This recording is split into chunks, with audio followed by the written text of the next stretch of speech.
Hi everyone, it's Anthony here from the mix domain, and we're looking at setting up submixes in Protools 2018.4.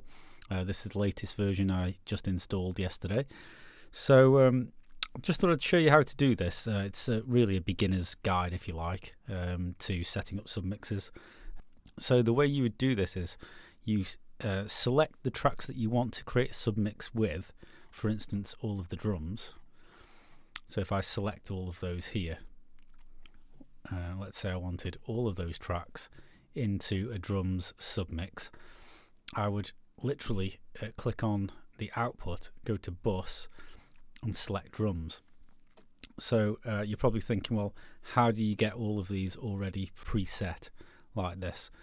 Well, the way you would do that is if you go to setup and click on I/O, all of these are normally just called bus 1, 2, bus 3, 4, bus 4, bus 5, 6 and so forth, and you can actually just double click on them and rename them right in this window. So it's a very useful technique to name your buses so that when you do send a group of tracks to a submix, you already know what that submix is going to be called.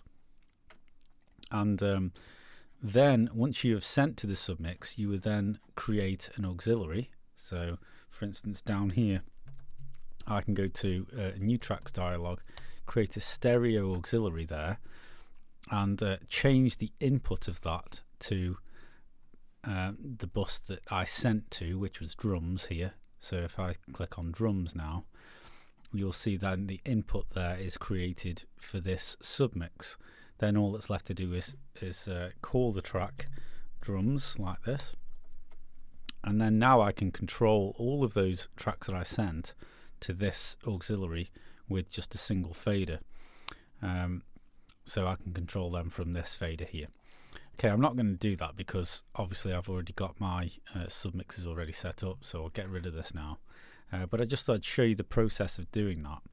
And we'll just have a listen to this track now so you can see where we're going with it. I haven't actually mixed any of the individual tracks yet. All I've done is I've set up the whole session with a structure so that I've got all of the drums, bass, guitars, synths, strings, vocals, etc. all going to their corresponding submix.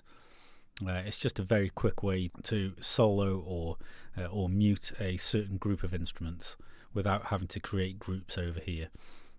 But it also is very useful for further EQ and further compression later on in the mix.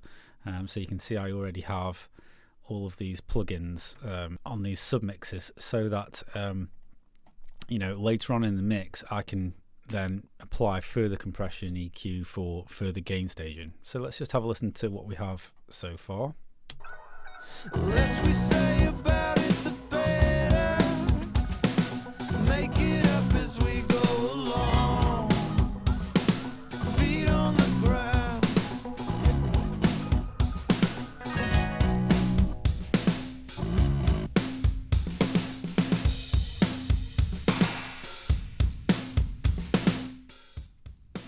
So you can see we can control all of the drums there just with a single fader if we wanted to, and we can mute tracks from here as well throughout the mix, isolating tracks that we need to, so we can apply compression and EQ to them as well.